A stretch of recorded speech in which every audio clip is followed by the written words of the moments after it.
مثلاً آبادی کو بعض جگہ پہ یکجا کیا جائے. میں نے ان سے پوچھا کبھی کسی نے آپ کا حال پوچھا ہے؟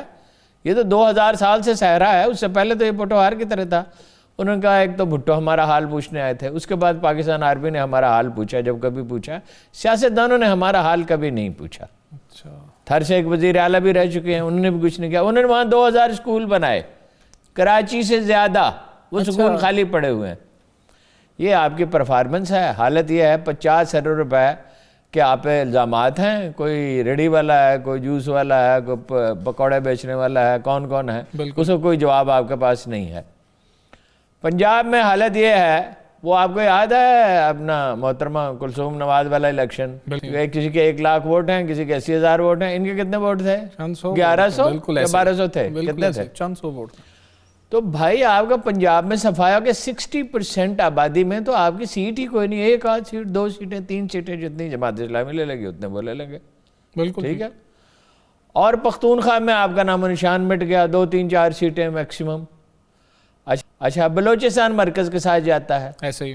اب رہ گیا کہ سندھ کو شمار کر لیں, وہ بھی انٹیریئر. کراچی میں آپ ہے ہی نہیں. بالکل ٹھیک. کراچی میں اس سیٹ پہ گمنام آدمی سے ہار گیا جہاں کبھی ہارے ہی نہیں تھے. بالکل ایسے. وہ بلوچ اکثریت کا یہ علاقہ جو ہے. اچھا حیدرآباد میں آپ کہیں نہیں ہیں. بڑے شہروں میں آپ سکھر وغیرہ میں, میرپور خاص وغیرہ میں آپ کی مقبولیت کم ہو رہی ہے, جہاں کہیں غیر سندھی آبادی ہے. پھر آپ نے پولیس کے ذریعے الیکشن جیتے ہیں. صحیح. اور حالت یہ ہے کہ آپ کو اسپیکر آپ کا جو ہے وہ گرفتار تھا, اور اس کو اور باہر رکھنے کے لیے آپ کو 135 دن, پتہ نہیں کتنے دن یا 91 دن اجلاس ہوتا رہا. تو یہ ایک بچگانہ بات ہے. باقی رہ گیا مڈ ٹرم الیکشن. آپ مجھے بتائیے کہ جو 80 کی 90 کی کشیدگی تھی, اس سے ملک کو کیا حاصل ہوا تھا؟ شرح ترقی گر کے 2-3% پر رہ گئی تھی. بالکل ٹھیک. ابھی حال ہی کے واقعات دیکھ لیجئے. شہباز شریف کی حکومت برطرف کر دی تھی, پھر کیا ہوا تھا؟ جیسے وہ برطرف ہوئی, کسی نے مجھ سے پوچھا کیا ہوگا ٹیلی ویژن پہ, تو میں نے کہا کہ پنجاب گورنر نہیں ہو سکتا, حکومت ہی نہیں چلے گی. اس لیے کہ مینڈیٹ تو ہے نون لیگ کے پاس. بالکل. جب نون لیگ کے پاس مینڈیٹ ہے تو پیپلز پارٹی کی حکومت کیسے بنے گی خریدے ہوئے لوگوں سے؟ اور خریدے ہوئے لوگوں سے بنا لیں گے, احتجاج ہوتا رہے گا. چنانچہ وہ 2-4 ہفتوں کے بعد وہ بحال ہو گئے. بالکل ایسے. نواز شریف صاحب کالا کوٹ پہن کے اس کے خلاف چلے گئے سپریم کورٹ میں. بھائی کوئی حکومت 5 سال کام کرتی ہے تو کوئی پالیسیوں کا تسلسل رہ سکتا ہے. یہ جو 80s اور 90s کی پالیٹکس واپس لانا چاہتے ہیں, عمران خان صاحب نے بھی یہی کیا, دھرنا دیا. اچھا آپ یہ کہتے ہیں جی الیکشن میں دھاندلی 100% فیئر الیکشن, تو یہ نہیں, اس میں تو کوئی شبہ ہی نہیں ہے. بلوچستان میں جو کچھ ہوا, جو کچھ جنوبی پنجاب میں ہوا, مگر 2013 کے الیکشن کون سے فیئر تھے جی؟ پٹواریوں کے ذریعے اور اسکولوں کے سٹاف کے ذریعے, یونین کونسلوں کے سٹاف کے ذریعے جتنی دھاندلی آپ کر سکتے تھے آپ نے کی. 11 بجے آپ نے تقریر بھی کر دی کہ میں جیت گیا ہوں. اچھا 2008 کے الیکشن فیئر تھے. 2008 کے الیکشن جو تھے اس میں 13 میں بھی ایم کیو ایم والوں کوئی دوسرے نے تو اپنا پیچھے ہر پولنگ اسٹیشن کے ساتھ بیٹھے ہوئے تھے اور مہریں لگا رہے تھے 2013 میں بھی. اور جیسمین منظور کو انہوں نے دھمکی دی قتل کرنے کی, تو اسے ملک چھوڑ کے جانا پڑا. تو اتنی دھاندلی تو ہر الیکشن میں ہوتی رہی ہے 1970 کے سوا. تو اب کیا کریں؟ اب الیکشن کرا دیں, وہ الیکشن جو ہے وہ فیئر ہوگا؟ کون اس کی ضمانت دے سکتا ہے؟ اور اس پہ اعتراضات نہیں ہوں گے, اور آپ عمران خان کو حکومت نہیں کرنے دیں گے, تو عمران خان آپ کو حکومت کرنے دے گا؟ نہیں, یہ تو سلسلہ چلتا رہے گا. اس کے تو ورکر اس کے ساتھ ہیں, اس کے ورکر تو اتنے اس کے ساتھ ہیں کہ دیکھیے ابھی اس نے بالکل یو ٹرن لے لیا احتساب پہ, بالکل نیب آرڈیننس پہ, اور اس کے ورکر جو ہیں وہ خاموش بیٹھے, کوئی احتجاج انہوں نے نہیں کیا. جو لوگ کہتے تھے جی بڑا احتجاج کریں گے. اچھا بلاول ایک جلسہ کر رہا ہے لاہور میں اور ایک کر رہا ہے عمران خان, تو کس کے جلسے میں لوگ جائیں گے؟ عمران خان کرزمیٹک وہ ہے بھائی, اسے تو اردو بولنے نہیں آتی, لکھی ہوئی تقریر پڑھتا ہے اور نقل اتارتا ہے نانا کی, اور بھٹو زندہ ہے اور بی بی زندہ ہے. یہ کیا نہ رہا ہے؟ اور بھائی پالیسی کیا ہے آپ کی؟ آپ کے پاس دینے کے لیے کیا؟ جو آپ نے تھر کو دیا ہے, جو آپ نے لاڑکانہ کو دیا ہے, جو آپ نے دہی سندھ کو دیا ہے, وہ آپ دیں گے؟ لیکن کیا دینے کے لیے آپ کے پاس کیا ہے یہ نہیں بتاتے. یہ کہتے ہیں جی یہ سلیکٹڈ ہے, اور یہ آپ کیا تھے؟ آپ ہمیشہ اسٹیبلشمنٹ سے مل کے حکومت میں عوامی راج تھا ہمارا. 70 میں بھی اسٹیبلشمنٹ سے مل کے آئے نا, مشرقی پاکستان کو الگ کیا تو حکومت میں آئے نا. 77 میں دھاندلی کے خلاف ہی تو تحریک چلی, بعد میں بھی جب بھی آئے تو اسٹیبلشمنٹ کی مدد سے، نواز شریف بھی اسٹیبلشمنٹ کی مدد سے ہی آتے رہے، ایک دوسرے کے خلاف سازشیں کرتے رہے.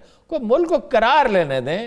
ملک کو انڈسٹریلائزیشن کی ضرورت ہے، برآمدات بڑھانے کی ضرورت ہے، زر مبادلہ خدا کر کے کوئی اکانومی میں بہتری آنے لگی ہے، اور آپ کہتے ہیں مڈ ٹرم الیکشن ہوں گے.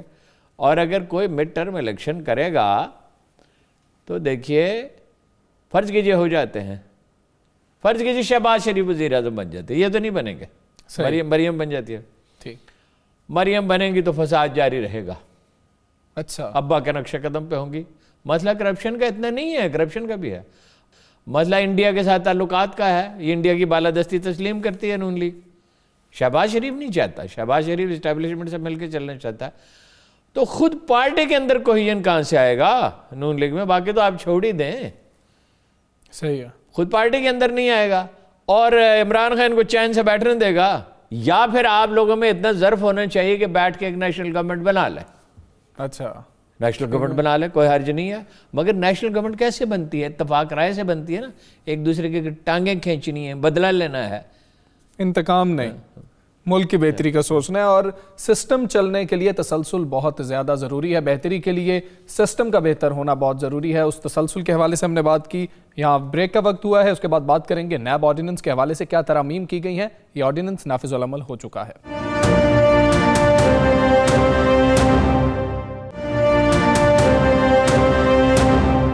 ویلکم بیک ناظرین. حکومت نے آرڈیننس کے ذریعے نیب کے اختیارات میں کمی کر دی ہے. صدر مملکت نے دستخط کر دیے ہیں. یہ جو ترمیمی آرڈیننس ہے نافذ العمل ہو چکا ہے. ہارون صاحب، ترامیم کی گئی ہیں، کیا یہ ترامیم کی گئی ہیں زیادہ فائدہ کس کو ہوگا؟ سیاستدانوں کو، بیوروکریٹس کو، کس کو ہوگا؟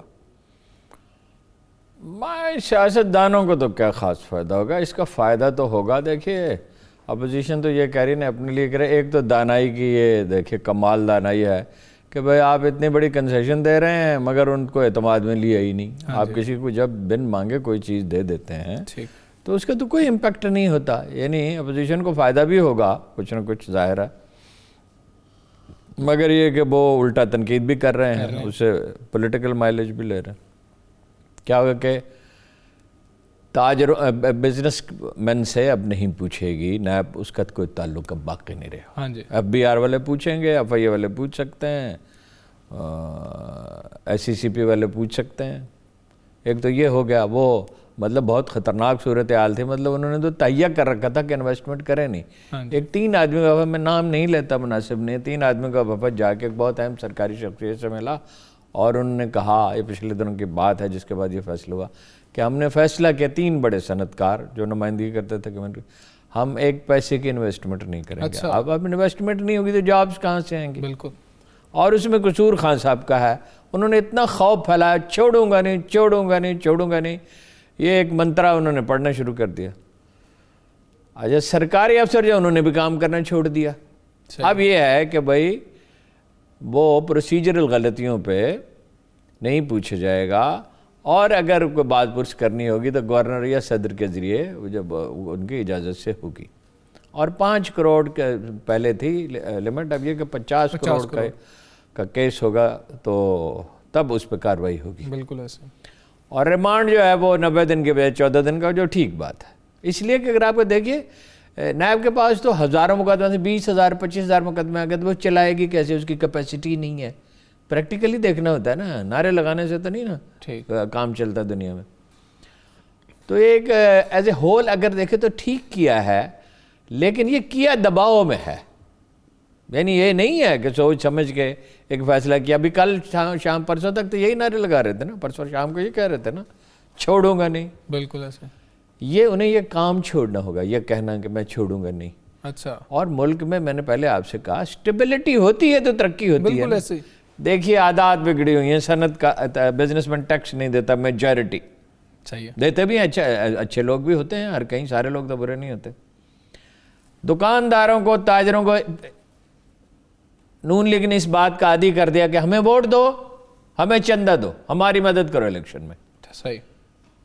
ٹیکس دینے کی کوئی ضرورت نہیں ہے. ٹھیک. F B R thoroughly corrupt ہو چکی ہے. انہوں نے نئی اتھارٹی بنانے کی کوشش کی، وہاں ایک بغاوت کی سی صورتحال پیدا ہو گئی. اب ان کی تیاری ہے نہیں، سوجھ بوجھ ہے نہیں، یہ کام سلیقہ مندی سے ہو سکتا ہے. جس طرح کوئی بھی چیز جو بھی جینوئن چیز ہوتی ہے وہ پروسیس سے ہوتی ہے، گریجولی ہوتی ہے. صحیح ہے. اب آپ اچانک کرنا چاہتے ہیں، اچانک کیسے کر سکتے ہیں آپ؟ نہ آپ کی پارٹی کی تنظیم اچھی ہے، نہ آپ کے پاس وہ مردان کار ہیں. ایسی ٹیم ہے کہ جو ہر تھوڑے دنوں کے بعد پالیسی بدلنی پڑتی ہے. اس سے ایز اے ہول تو خیر بہتر ہی ہوگا، لیکن 15 مہینے قوم کے برباد کیے نا. 15-16 مہینے کے بعد سمجھ میں آئی کہ ساری پالیسی غلط تھی. میں نے کل آپ سے کہا تھا mother of all you turns. بالکل ایسے. اور تاریخ میں ان کو یاد میرا خیال ہے اسی نام سے رکھا جائے گا، مسٹر یو ٹرن. اچھا، وہ تو کہتے ہیں ہر بڑا لیڈر یو ٹرن ہوتا ہے. وہ تو کہتے رہے نا، ان کا کہنے سے کیا ہوتا ہے. دنیا میں کبھی کوئی ایسا آدمی آپ نے دیکھا ہے جو یہ کہے کہ جی میں نے بہت غلطیاں کی ہیں اور میں معافی چاہتا ہوں؟ دنیا میں کون مانتا ہے؟ اگر لوگ یہ ماننے لگے ہیں تو پھر دنیا میں پرابلم کیا باقی رہ جائے؟ صحیح ہے. دیکھیے اب جو ہے وہ اس کی نوعیت بدل جائے گی، لیکن اصلاحات تو آپ کو کرنی ہوں گی. ٹیکس تو آپ کو وصول کرنا ہے. اور ٹیکس کیسے بڑھے گا؟ آہستہ آہستہ بتدریج. یعنی آپ سے اب کیا ہے، بڑے سٹوروں کو بعض کو لنک کر دیا ہے FBR سے. ہاں جی. اور یہ FBR کی تو تشکیل نو تو کرنی ہوگی، اس کے سوا کوئی چارہ نہیں ہے. یا یہ کریں کہ اس میں جو زیادہ کرپٹ لوگ ہیں ان کو نکالیں، مگر تیاری کے بعد، ثبوتوں کے بعد. خوف ہوگا اور انسینٹو بھی ہونے چاہیے. ٹھیک، انسینٹو بھی ہونے چاہیے. جو لوگ اچھے کام کرتے ہیں انہیں کوئی انعام ملنا چاہیے، ترقی ملنی چاہیے، بونس ملنا چاہیے. یہ کیا ہے کہ ایماندار آدمی کونے میں پڑا ہوا ہے، اسے پوچھتا ہی کوئی نہیں ہے. اس کو جب زیادہ لوگ کرپٹ ہوں گے، زیادہ لوگ کرپٹ ہیں FBR میں، جب زیادہ لوگ کرپٹ ہیں، وہ FBR کا چیئرمین لگایا، پوری قوم چیختی رہی. خان صاحب نے سن کے نہیں دیا. جب تباہی ہو چکی پھر انہوں نے نیا چیئرمین لگایا. اب یہ اس سے تو بہرحال بہتر ہے. اچھا، مگر کیا بہتر ہے؟ 119 روپے میں نے کل بھی کہا تھا، اس کے ذمہ واجبہ ایک ہے ملک ریاض کے، اور 38 ارب ایک ہے. یہ تو 7 سال پہلے کا حساب ہے. سارا حساب لگائیں تو میرا خیال ہے 700-800 ارب روپے واجب الادا ہوں گے. تو کیا کر رہے ہیں جی وہ بیٹھے ہوئے؟ اس لیے کہ آپ کے ہاتھ پاؤں آپ کے ساتھ نہیں ہیں. جب آپ کے لوگ ہی کرپٹ ہیں، اس کو اصلاح کرنا کوئی آسان کام نہیں ہوتا. ایک سزا کا خوف ہونا چاہیے، ایک انسینٹو ہونا چاہیے، ایک اخلاقی تربیت ہونی چاہیے. یہ بتدریج ٹھیک ہو سکتا ہے، اور امید ہے اس کے بعد کچھ بہتری تو آئے گی. لیکن ارون صاحب ساتھ یہ بھی ہے کہ بزنس مین جو ہیں وہ کچھ یہ شکوہ کر رہے ہیں کہ ہمیں نیب سے تو مسئلہ ہی نہیں تھا، ہمیں تو FBR سے مسائل تھے، FBR کے ساتھ مسائل تھے. شاید یہ ہمارے نہیں تو FBR کو بند کر دیں. نہیں، وہ دنیا میں کوئی ایسا ملک بھی، حکومت کا تو کام ہی 2 ہوتے ہیں کہ ٹیکس وصول کرنا، ایک ملک کا دفاع کرنا، باقی چیزیں سب اس کے بعد ہوتی ہیں. FBR کو کیا کریں؟ بند کر دیں. FBR سے جو ان کے مسائل ہیں، یعنی آلموسٹ انہوں نے بلیک میلنگ اس دفعہ کی ہے. سچویشن ایسی تھی کہ حکومت کو ماننا پڑا. جو دھمکی انہوں نے جس آدمی کو دی تھی، میں ذمہ داری سے آپ سے کہتا ہوں کہ اگر کوئی دنیا کا دوسرا ملک ہوتا تو باہر نکلتے ہی گرفتار ہو جاتے. اچھا، یعنی آپ کتنی رعایت آپ چاہتے ہیں؟ رعایت یہ چاہتے ہیں. وہ وکیل کریم ڈیڈی کہتے ہیں کبھی کبھی، اس ملک کو ہم نے برباد کیا، بزنس مین نے. صحیح بھائی دنیا میں سب سے زیادہ، اگر آپ دنیا میں جائیں، ساری دنیا میں گھومیں، تو آپ حیرت زیادہ رہ جائیں گے. سب سے زیادہ پرافٹ ریشو پاکستانی تاجر کا ہے. اس لیے کہ یہ نیا بزنس مین ہے، یہ نسل در نسل بزنس مین نہیں ہے. میں بڑی تعداد کی بات کر رہا ہوں، سب کی بات نہیں کر رہا. اچھے لوگ ہر کہیں ہوتے ہیں، صاف ستھرے لوگ. ایسے لوگ میں بہت سے ایسے لوگوں کو جانتا ہوں جنہوں نے صاف ستھرا بزنس کیا ہے، بتدریج ترقی کی ہے. چھوٹی موٹی غلطیاں تو خیر سبھی کرتے ہیں، وہ بھی کرتے ہوں گے. اور جنہوں نے اپنا سرمایہ کوئی تجوری میں نہیں رکھ لیا ہے، سکے جمع کرتے اور گنتے نہیں ہیں، غریبوں پہ خرچ بھی کرتے ہیں، لوگوں کو کھلاتے پلاتے بھی ہیں، اللہ کی مخلوق پہ خرچ کرتے ہیں، ملک کو ضرورت پڑتی ہے ملک کو بھی دیتے ہیں. یہ تو نہیں ہو سکتا نا کہ بزنس مین کے مطابق، وہ جناب مالک کے مطابق پالیسی ہے. جناب مالک بن اشتر کے نام جو خط ہے، جس کو ایک بڑا ڈاکومنٹ سمجھا جاتا ہے جناب علی کرم اللہ وجہ کا، اس میں کہا گیا ان پہ نظر رکھو تھے کہ بزنس مین کی مینٹلٹی کیا ہوتی ہے، ہر حال میں پیسہ کمانا ہے. اور اسی میں وہ اپنی اخلاقیات کھو دیتا ہے. اس لیے یہ کہا ہے، اللہ کے رسول نے کہا کہ جو ایماندار تاجر ہے وہ عرش بری کے سائے میں ہوگا. جناب ابو حنیفہ بھی تاجر تھے، رسول اللہ بھی تاجر تھے، جناب ابو بکر بھی تاجر تھے، حضرت عثمان بھی تاجر تھے، حضرت عمر بھی تاجر تھے. بالکل ایسے. تو تاجر ہونا تو کوئی بری بات نہیں ہے، مگر بھائی یہ ملک ترقی کرے گا تو تم ترقی کرو گے نا. ٹیکس دو گے، پولیس ٹھیک ہوگی. مثلا 3000 مجسٹریٹ سے لے کے سپریم کورٹ تک 3000 جج ہیں آپ کے پاس نچلے اور اوپر کی سطح، آپ کو 10,000 ججوں کی ضرورت ہے، آپ کو پولیس میں بہتر ایکوپمنٹ کی ضرورت ہے، بہتر ٹریننگ کی ضرورت ہے، اور خدا کے بندو امن ہوگا تو تم ترقی کرو گے نا۔ بالکل ٹھیک۔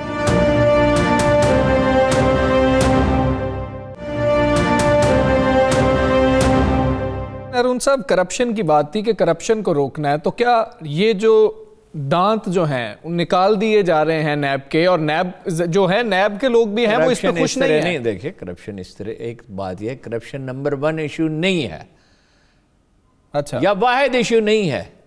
کرپشن ایشوز میں سے ایک ایشو انڈیا میں کرپشن نہیں ہے۔ بنگلہ دیش میں ڈیفینیٹلی ہم سے زیادہ کرپشن ہے، شرح ترقی وہاں 7-8% ہے، انڈیا میں بھی اب تک رہی، اب گری ہے، اب تو خیر فسادات ہو گئے، اب تو معیشت بہت بری طرح تباہ ہوگی۔ بھائی احتساب بھی ہوتا ہے، احتساب کریں نا، اینٹی کرپشن کو ٹھیک کریں۔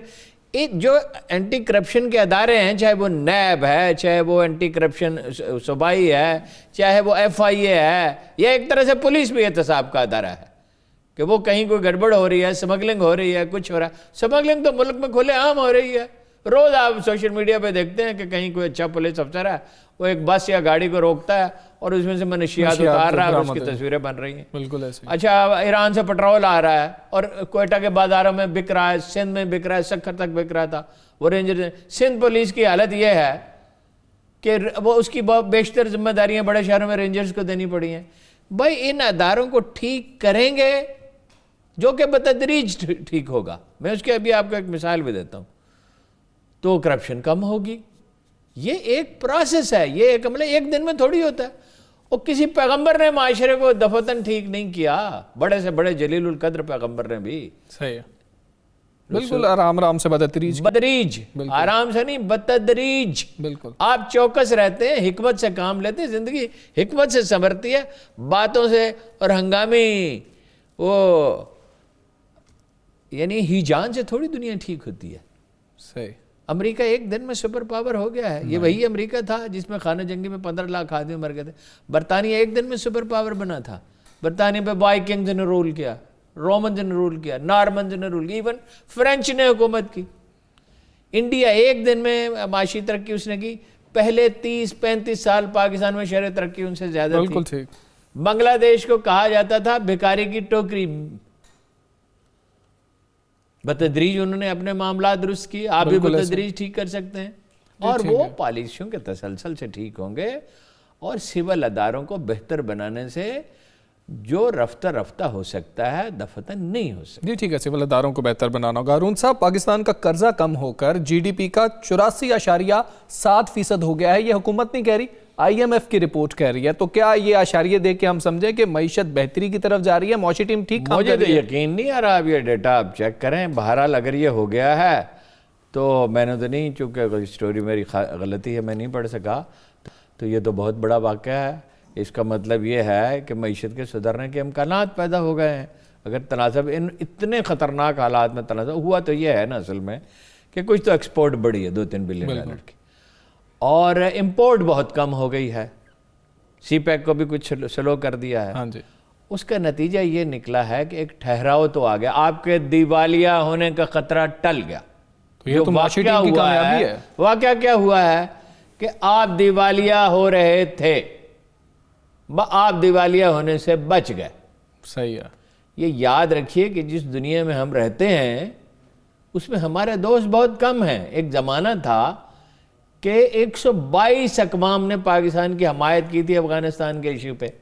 بالکل ٹھیک۔ آج آپ کے ساتھ کون ہے؟ امریکہ آپ کے ساتھ نہیں ہے، برطانیہ آپ کے ساتھ نہیں ہے، بے شک وہ آپ کو مدد دیتا ہو، وہ انڈیا کے ساتھ ہیں۔ یہ ایک میں آپ کو ہمیشہ یہ بات سمجھاتا ہوں کہ ادھر آسٹریلیا اور جاپان ہے چین کے اس رخ پہ، بالکل ایسے، ادھر اسرائیل ہے مڈل ایسٹ میں، اس کی ڈائمینیشن امریکہ چاہتا ہے، یہاں انڈیا کی چاہتا ہے۔ ٹھیک۔ تو آپ دشمنوں کے درمیان گھرے ہوئے ہیں، اس میں یہ غنیمت تھی، یہ بہت خطرناک صورتحال تھی، آپ دیوالیہ ہونے سے بچ گئے ہیں۔ اب رہ گئی ترقی، تو ترقی اس زمانے میں ایک چیز کا نام ہے، اسے کہتے ہیں انڈسٹریلائزیشن۔ صحیح۔ پاکستان کی خوشبختی یہ ہے کہ اس کے پاس ایک اور چیز موجود ہے، دو اور چیزیں موجود ہیں جس سے ہم استفادہ نہیں کر رہے۔ اس میں ٹائم چاہیے ہوتا ہے، زراعت میں تو خیر بہت ٹائم نہیں چاہتے۔ زراعت میں اگر 200-300 ارب کے قرضے اگر آپ انٹرسٹ فری دے دیں میں دیہات میں جاتا رہتا ہوں, میں آپ کو بتاتا ہوں کہ دگنی پیداوار حاصل کرنا تو کوئی مشکل کام نہیں ہے. سال 2 سال میں زیادہ سے زیادہ پیداوار دگنی ہو جاتی ہے. لیزر لیولنگ ہوتی ہے, اس سے 40% پانی بچ جاتا ہے. ٹھیک. اور اگر آپ فوارے لگا دیں تو 90% تک پانی بچ سکتا ہے. اور آپ ڈرپ ایریگیشن کر دیں تو 95% تک پانی بچ سکتا ہے. اس کا مطلب کیا ہے؟ ٹیوب ویل نہیں چلے گا. اور اگر آپ سولر لگا دیں, جو کیا بہت سستا ہو رہا ہے, تو پولوشن ہی ختم ہو جاتی ہے. میں نے ایسے دیہات دیکھے ہیں جہاں شرح خواندگی 100% کے قریب جا پہنچے. سیالکوٹ میں یہ واقعہ ہوا, قصور میں یہ واقعہ ہوا. اور قصور میں بہت سے سرکاری سکول جو ہیں وہ گودام بنے ہوئے, یہ بھی آپ کو بتا دوں, اور گھوسٹ ٹیچرز ہیں. اس پہ پھر کسی دن بات کریں گے. ٹھیک. زراعت میں پاسبلٹی ہے, مگر اس کے لیے بڑی محنت اور مشقت اور ریاضت چاہیے. صحیح. وہ خان صاحب کا مزاج بھی نہیں ہے, ان کی پارٹی کا مزاج بھی نہیں ہے. وہ ہتھیلی پہ سرسوں جوانا چاہتے ہیں, ہتھیلی پہ سرسوں تو نہیں جمتی. یہ تو آپ کے پاس ڈیٹا ہو, کوئی 400 سال 450 سال پہلے سرام ایک جگہ ہے, ایک پورا ضلع تھا. اچھا. ایک آدمی تھا, اس کی سوتیلی ماں تھی, اور اس نے پیداوار جو ہے وہ دگنی کر دی تھی جب نہریں نہیں تھیں. نہریں تو بہت بعد میں بنی ہیں. اس آدمی کا نام تھا شیرشاہ سوری. وہاں سے اس کی ترقی کا آغاز ہوا. اس نے انسینٹیوز دیے کام کرنے والوں کو. آپ نے کسانوں کو انسینٹیو دیا. آپ کوئی انسینٹیو دیں نا اس کو, اور تعلیم دیں کسان کو. بیج اسے اچھا ملتا ہی نہیں, کھاد اسے بر وقت ملتی ہی نہیں, باردانہ اسے بر وقت ملتا ہی نہیں ہے. آڑتی اس کا خون چوستا ہے, 20% زیادہ پہ اسے اپنے دیتا ہے کھاد اور کھل بنولا اور جو بھی چیز ہے, اور پیسٹی سائیڈ, اس میں ملاوٹ بھی ہو سکتی ہے. اور فصل وہ خریدتا ہے کم قیمت, 20% کم پہ. تو آپ اس چنگل سے اس کو چھڑائیں. ایک مثالی ضلع ایک بنا دیں, پھر ایک ڈویژن بنا دیں, پھر افطر وہاں سے آپ سیکھیں. تو زراعت میں بہت چانسز ہیں. لیکن معیشت اصل میں انڈسٹری ہے. انڈسٹری صحیح. انٹیگریٹڈ سرکل آپ کو میں کئی دفعہ بتا چکا ہوں کہ $35 بلین کا ایکسپورٹ کرتا ہے ملائیشیا. آپ کو کمپیوٹر بنانے ہیں, آسمان سے فرشتے اتر کے کمپیوٹر نہیں بناتے ہیں, انجینئر بناتے ہیں. بالکل ٹھیک. آپ کو ٹیلی ویژن بنانا ہے, آپ کو سافٹ ویئر بنانا ہے, کمپیوٹر کا ہارڈ ویئر بنانا ہے, آپ کو موبائل بنانا ہے, آپ کو جو جدید. ہمارا حال تو یہ ہے کہ ہمارا دنیا میں, شاید دنیا میں کہیں آپ نہیں دیکھیں گے کہ 24 گھنٹے گیزر چلتے ہوں. ہاں جی, یہاں پہ امریکہ میں بھی یہاں چل رہے ہوتے ہیں. یہ جو شہزادوں والا طرز زندگی ہے, ہماری قوم کا ایک مزاج بن گیا. یہ ترک کرنا ہوگا. شام کو مڈل کلاس کے خاندان نکلتے ہیں, 10-10 ہزار روپے کا, 20,000 30,000 روپے کا کھانا کھاتے ہیں. ایسے ہی یہ فضول خرچی بند کرنی ہوگی. یہ میں تو کہتا ہوں, یہ گیس ویس کا اس پہ آپ ذکر آتا تو پھر بات کرتے ہیں کہ بھائی یہ گیس اور بجلی کا ضیاع بند کرنا چاہیے. انرجی ہمارے پاس ہے نہیں اور ہم اس بے دردی سے کنزیوم کرتے ہیں. میں تو جہاں جاتا ہوں, جس دفتر میں, جس گھر میں دیکھتا ہوں فالتو بتیاں جل رہی ہیں, چولہے جل رہے ہیں, ہیٹر جل رہے ہیں, معلوم نہیں کیوں جل رہے ہیں, اور خود ہی پریشان ہے. یہ گیس بحران پر بھی بات کریں گے ہارون صاحب. یہاں بریک کا وقت ہوا ہے, اسٹے ود اس.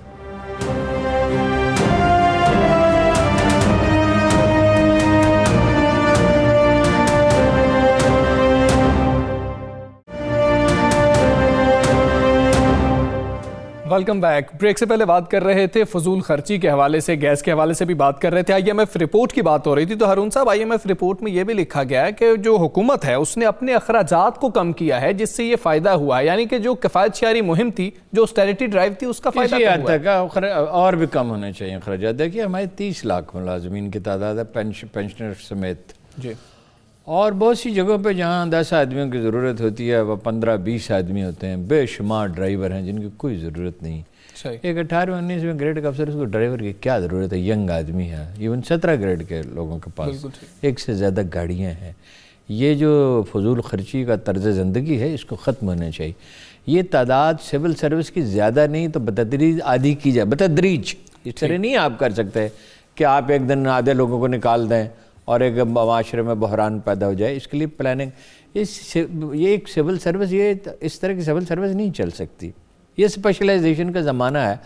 پولیس کے لیے الگ آپ کو کرنا ہوگا, محکمہ صحت کے لیے الگ کرنا ہوگا, انجینئرس کو الگ کرنا ہوگا, وزارت خارجہ کے لیے. آپ ایک امتحان لیتے ہیں اور اس میں سے سیکریٹریٹ میں بھی وہی لوگ چلے جاتے ہیں, فائنانس میں بھی وہی لوگ چلے. اس طرح نہیں ہو سکتا. وہ زمانہ گزر گیا, دنیا بدل گئی ہے, زندگی زیادہ پیچیدہ ہو گئی ہے. تو بچت تو اور کرنی ہوگی اور وسائل کے ضیاع کو روکنا ہوگا، اور بہت روکا جا سکتا ہے۔ آپ پٹواریوں کے گھر دیکھیں، پٹواریوں کی گاڑیاں دیکھیں، تھانے داروں کی گاڑیاں دیکھیں، ایسے ہی تو یہ تعداد آپ بڑھاتے چلے جاتے ہیں۔ تربیت کم ہے، کام نہیں ہو رہا۔ بالکل ٹھیک۔ ایک تھانے میں 20 آدمی، کام نہیں ہو رہا، 10 اور لگا دو، نہیں کام ہو رہا 10 اور لگا دو۔ پھر وہ سفارش سے لگے ہوئے لوگ ہوتے ہیں۔ یعنی ایک دفعہ میرے سامنے ایک ایس ایس پی نے اپنے سینئر کو بتایا کہ یہ 13 ایس ایچ او ہیں، یہ فلاں کی سفارش پہ لگا، یہ فلاں کی، یہ فلاں کی، 13 کے 13 کا اس نے بتایا۔ تو پولیسنگ کیا ہوئی؟ کوئی پولیسنگ نہیں ہو سکتی جب وہ کسی کے کہنے پہ لگا ہے۔ بالکل ٹھیک، تو اس کی ترجیحات محدود رکھے گا نا۔ بالکل اس میں بڑی تبدیلیوں کی ضرورت ہے، لیکن اس پہ بات کریں، اس پہ پھر کبھی تفصیل سے کریں گے سول سروس کیسی ہونی چاہیے۔ ایک اور معاملہ بھی ہے، انہوں نے کہا ایک ایمنسٹی اسکیم آئی تھی آئی ایم ایف کی رپورٹ میں، اس کا بھی ذکر ہے کہ اس کا کوئی خاص فائدہ نہیں ہوا ہے۔ وہ تیاری نہیں کرتے نا جی۔ خان صاحب کا خیال ہے کہ چھکے لگا کے میچ جیتے جاتے ہیں، چھکے کرکٹ میں لگتے ہیں، سیاست میں چھکے نہیں ہوتے۔ جی ٹھیک ہے ارون صاحب، آگے چلتے ہیں۔ گیس کی جو لوڈ شیڈنگ ہے وہ جاری ہے، پورے پریشر کم ہے، لیکن سندھ کے اندر جو بحران ہے وہ بہت شدید ہو گیا ہے۔ اور اگر وفاق کی بات کریں تو وہ کہہ رہے ہیں سندھ حکومت ذمہ دار ہے۔ سندھ حکومت کہہ رہی ہے کہ جی وفاقی حکومت ذمہ دار ہے، اصل ذمہ دار کون ہے اور گیس کیوں کم ہو رہی ہے؟ الزام تراشی، لڑائی جھگڑا کرنا ان کا پیشہ ہے، ان کا طرز زندگی ہے۔ سادہ سی بات ہے کہ سردی ہے، گیس کا استعمال بڑھ گیا ہے۔ بالکل بڑی سمپل بات ہے۔ اور میں نے آپ سے پہلے کہا ہم ایک ایسی قوم ہے سارا دن رات گیزر چلتا رہتا ہے۔ میں نے یہ پہلی دفعہ مجھے احساس ہوا تو میں نے اپنے گھر پہ فون کیا اور کہا کہ گیزر بند کر دیں۔ میں یہاں ہوں، گیزر چلانے کی کیا ضرورت ہے؟ اور چھوٹے گیزر لگا دیں جو اسی وقت فوراً وہ انسٹنٹ وہ پانی گرم کرتے ہیں۔ 10 منٹ آپ نے نہانا ہے تو 10 منٹ کے لیے پانی گرم ہوا، اس کے بعد کوئی ضرورت ہی نہیں ہے۔ آپ نے وضو کرنا ہے تو کر لیں، نہانا ہے تو اس کو گرم کر لیں۔ بے شمار میں نے ایک جگہ پہ میں رہتا تھا، میں دیکھتا تھا رات کو کسی وقت آنکھ کھلی اور پانی پینے کے لیے گیا تو چولہا جل رہا ہوتا تھا۔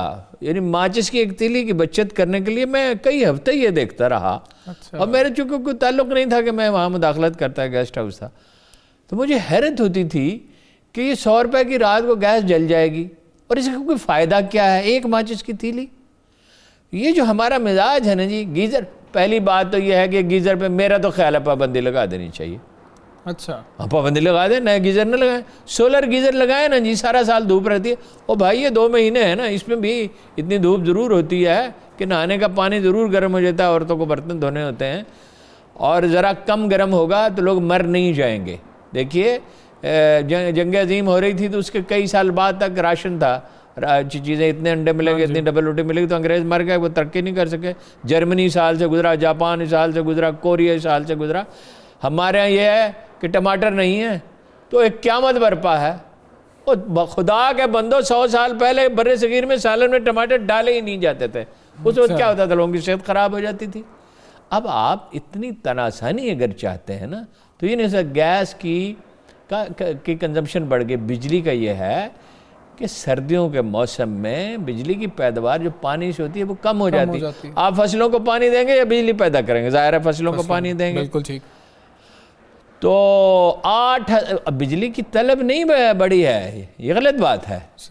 ہیٹر تو لوگ گیس پہ جلاتے ہیں جہاں کہیں جلتے ہیں۔ بالکل ٹھیک، بڑے کم ہیں جہاں پہ ہیٹر بجلی پہ چل رہے ہیں، بہت کم ہے۔ بالکل بہت کم ہوتا ہے۔ تو مطلب مرمت وغیرہ کا جو کام ہوتا ہے یہ سردیوں میں ہوتا ہے، اس لیے آبویسلی کچھ پیداوار کم ہو گئی ہے۔ اچھا، مگر یہ کتنے دنوں کی بات ہے؟